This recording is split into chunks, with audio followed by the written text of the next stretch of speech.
Hello everyone, Pixel here, and happy holidays. I hope you are all having a wonderful time celebrating with your friends and family. And I thought what better way to celebrate the holidays than with a game from the Super Nintendo library. Specifically, we will be looking at a game called Arn's Winter Quest. The game was released in 2006 by Undertale creator Toby Fox. The game is a port of EarthBound, an RPG released for the console in 1994. Winter Quest was one of Toby Fox's first games. Let's see how it compares to his current work and how it compares to EarthBound.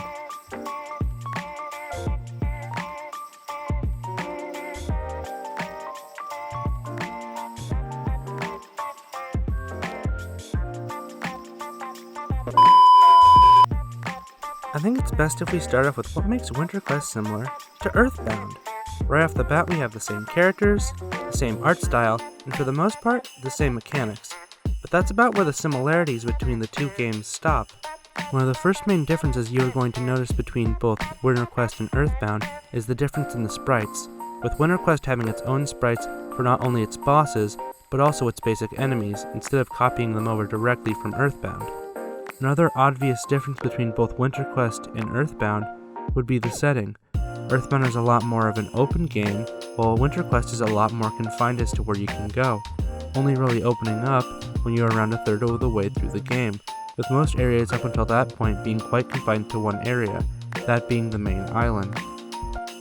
Winter Quest is also notably much more difficult than EarthBound, with the game having either tough or hard as its difficulty settings.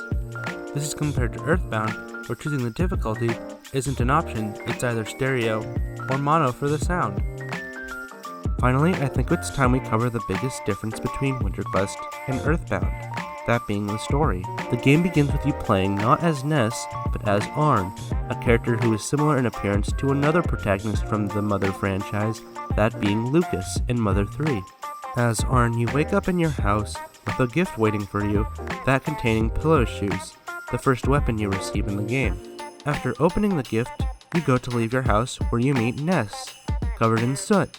He tells you about how he's celebrating the so-called annual gift man, and you have a conversation with him, with Arn calling it a cult and Ness offering to take him to the moon to prove Arn wrong. At this point, Ness decides to join your party, and this is where the game really begins.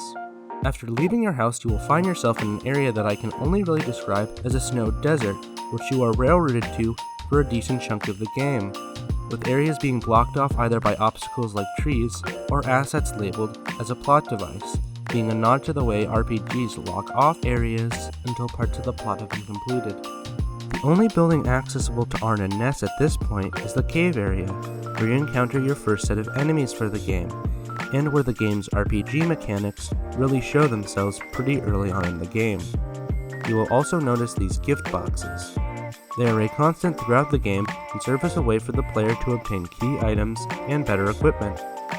At the end of the cave, you have the entrance to the second part of the cave, as well as a save point and a bench where you can rest up and heal, something that you will be doing a large amount of throughout the game. The second part of the cave is very similar to the first, with both sections having pretty much the same enemies, those being the evil waffle, the karate squirrel, the mystery flame, the Death Star, the Christmas bat, and the snow crawl.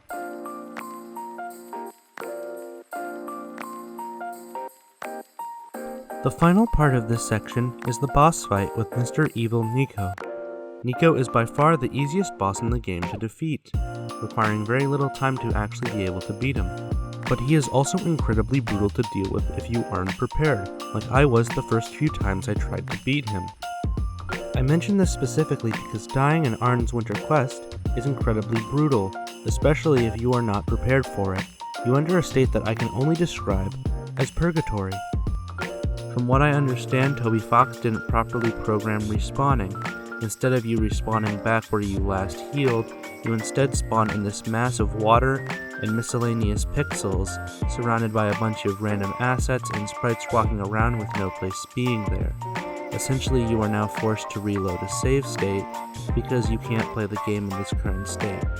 It is unfortunately something that comes along with this being Toby's first game, Unfortunately, it makes the game a lot less enjoyable, as death is something that is very common within the game, and forcing to reload a save state every single time can get quite annoying, especially if you die a large amount of times, which you will given the difficulty of the game.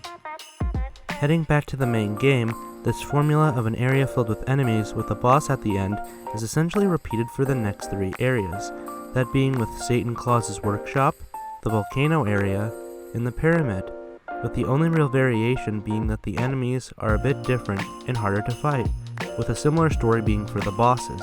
For the most part, if your level is high enough and you have enough power points, you can make it through a good third of the game without any real difficulty, especially with the Starman Senior fight, which is the last major boss fight before you go to the moon. It's pretty much a cakewalk. Once reaching the moon, the game opens up a lot more, with boss fights being pretty much non-existent for a decent bit of the area, being replaced instead with harder and harder enemies. The main gimmick of this area is puzzle solving. Up until this point, the puzzles the game had to offer weren't much. Erase a truck here, solve some symbols to get to Starman Senior here. It's pretty simple stuff. At this point, you now have to go through a lot of very odd measures to get through certain points of the game, such as having certain cool items, as well as being a certain level in order to access more areas. A lot of it also happens to do with a device called the teleporter, which becomes redundant as soon as you enter the next area. A lot of this comes down to doing stuff in the correct order in order to actually beat the game. Due to the way that Toby Fox programmed the game, if you don't have a certain set of items or a certain amount of items once you reach a certain point in the game, you are unable to complete the game. The next area is the Twilight Zone, an area that you should only really be in if you've done the arbitrary code Toby Fox requires for you to beat the game. You basically stumble around completing similar puzzles as you did during the moon area, but this time there's actually a payoff. One last boss fight in the game against Simon Bob, who challenges Art and Ness to a fight. This is either the hardest or the second hardest fight in the game, depending on whether you've unlocked the final boss. Honestly, the amount of times I died to Simon is infuriating. Eventually, you actually beat him. He makes some references to EarthBound, the actual game, its sales, and how many people played it, and then you are teleported away into the staff room, the second to last area in the game, or the final area if you don't do the convoluted method I described earlier with Toby Fox's obscure items. If you do, with some help from a character called Mr. Accident, you can encounter the true final boss, Death Editor Bound. I unfortunately only have screenshots as I myself wasn't able to complete the convoluted steps completely, and to my knowledge no one has uploaded footage of actually beating him. But essentially if you did beat him, you would actually get to see the end credits, which you can see now on screen. I think at this point, it's appropriate for me to draw my comparisons between Arn's Winter Quest and some of Toby Fox's newer work. Similar to the different endings that you can get in Arn's Winter Quest, namely by fulfilling certain predetermined prerequisites, the same is true for Undertale, a game that Toby Fox released a little under a decade later, with it having multiple endings depending on how your character acted.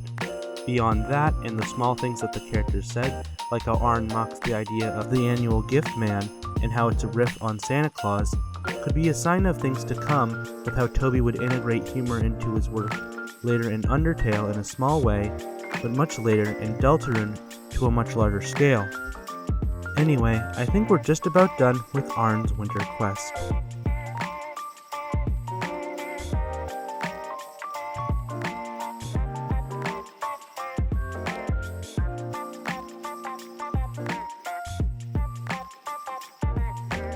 Overall, I would rate Arn's Winter Quest as a 3 Christmas trees out of 5 Jingle Bells. The game is very fun and enjoyable during the first half, but as soon as you actually get to the moon part and the game actually opens up, things get a lot more complicated and a lot less fun. Enemies are a lot tougher to deal with, puzzles are a lot harder to understand, and if you even want the actual ending, you have to go through a weird convoluted series where you have to do things in this particular order. And if you don't, you actually won't get the secret ending. While I find that to be a cool gimmick and I'm pretty sure a lot of people would enjoy it, that's not my personal play style. It leads to actually an unfulfilling game if you don't get those exact prerequisites and you are instead stuck having wasted hours on getting absolutely nothing. Personally, I'm just not a fan of that. On top of that, one of the big problems with it being Toby's first game is that he hadn't gotten out some of the mechanics, such as the revive feature, which is incredibly important given how difficult the game is, especially considering dying is basically an automatic reload for wherever you last saved, instead of whenever you last healed, making the game a lot more tedious and meaning that you have to save a lot more often than you probably would have during a regular casual playthrough. In general, I wouldn't recommend this game to anyone who's new to RPGs. This is very much a game for experienced RPG players, and more specifically maybe one who has a particular interest in Toby Fox and wants to check out his first game. For those people, I can definitely say that there is a lot here for you, especially if you also have an interest in EarthBound and the Mother franchise. Anyways, that's all from me. I have been Pixel, and I hope you all have a happy holidays.